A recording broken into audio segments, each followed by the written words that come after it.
ನಮಸ್ಕಾರ. ನೀವು ಆರ್ಡರ್ ಮಾಡಿ ತಿಂಡಿ ಊಟ ಮಾಡ್ತಾ ಇದ್ದೀರಾ? ಹಾಗಾದ್ರೆ ನಿಮ್ಮ ಮನೆಗೆ ಆಹಾರದ ಜೊತೆ ಬರೋ ಫುಡ್ ಕಂಟೈನರ್ ಬಗ್ಗೆ ಎಚ್ಚರಿಕೆ ಇರಲಿ.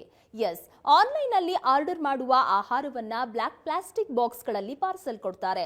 ಅವು ನೋಡೋಕೆ ಚೆನ್ನಾಗಿದೆ ಅನ್ನೋ ಕಾರಣಕ್ಕೋ, ಏನಾದ್ರೂ ಸ್ಟೋರ್ ಮಾಡಿ ಇಡಬಹುದು ಅನ್ನೋ ಕಾರಣಕ್ಕೋ ಅದನ್ನೆಲ್ಲ ಕಿಚನ್ ನಲ್ಲಿ ಸ್ಟೋರ್ ಮಾಡ್ತಾ ಇದ್ದೀರಾ. ನೋಡಿ, ಈಗ ಅದೇ ಕಂಟೈನರ್ಗಳು ನಿಮ್ಮ ಆರೋಗ್ಯ ಹಾಳು ಮಾಡೋ ಸಾಧ್ಯತೆ ಇದೆ. ಇದಿಷ್ಟೇ ಅಲ್ಲ, ಇತ್ತೀಚೆಗೆ ಬ್ಲಾಕ್ ಪ್ಲಾಸ್ಟಿಕ್ಗಳ ಬಳಕೆ ಹೆಚ್ಚಾಗಿದೆ. ಕಿಚನ್ನಲ್ಲಿ ಇವುಗಳದ್ದೇ ದರ್ಬಾರ್. ಕಿಚನ್ನಲ್ಲಿ ಸೌಟ್ಗಳು, ಬಿಸಿ ಆಹಾರವನ್ನ ಮುಚ್ಚಿಡೋ ಪ್ಲೇಟ್ಗಳು, ದಿನಸಿ ಇಡೋ ಬಾಕ್ಸ್ಗಳೆಲ್ಲವೂ ಬ್ಲಾಕ್ ಪ್ಲಾಸ್ಟಿಕ್ ಮಯ ಆಗಿದೆ. ಆದ್ರೆ ಇವುಗಳು ಸೇಫ್ ಅಲ್ಲ.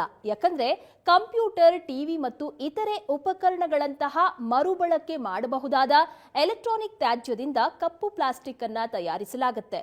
ಇದರ ಕಪ್ಪು ಬಣ್ಣವು ಬ್ಲಾಕ್ ಕಾರ್ಬನ್ ಎಂಬ ವಸ್ತುವಿನಿಂದ ಬರುತ್ತೆ. ಇದು ವಿಷಕಾರಿಯಾಗಿರುತ್ತೆ. ಅಂತಹ ಕಪ್ಪು ಪ್ಲಾಸ್ಟಿಕ್ಗಳನ್ನ ನಿರಂತರವಾಗಿ ಬಳಸೋದ್ರಿಂದ ಆರೋಗ್ಯಕ್ಕೆ ಹಾನಿಕಾರಕ. ಕಪ್ಪು ಪ್ಲಾಸ್ಟಿಕ್ ರಿಯೂಸ್ ಮಾಡೋದ್ರ ಬದಲಿಗೆ ಸ್ಟೇನ್ಲೆಸ್ ಸ್ಟೀಲ್, ಸಿಲಿಕೋನ್, ಮರ ಅಥವಾ ಗಾಜಿನ ಪಾತ್ರೆಗಳು ಮತ್ತು ಕಂಟೈನರ್ಗಳನ್ನ ಬಳಸೋದು ಉತ್ತಮ. ಪ್ಲಾಸ್ಟಿಕ್ ಬಳಸೋದಾದ್ರೆ ಬಿಪಿಎ ಮುಕ್ತ ಮತ್ತು ಉತ್ತಮ ದರ್ಜೆಯ ಪ್ಲಾಸ್ಟಿಕ್ಗೆ ಆದ್ಯತೆಯನ್ನ ನೀಡಬೇಕು.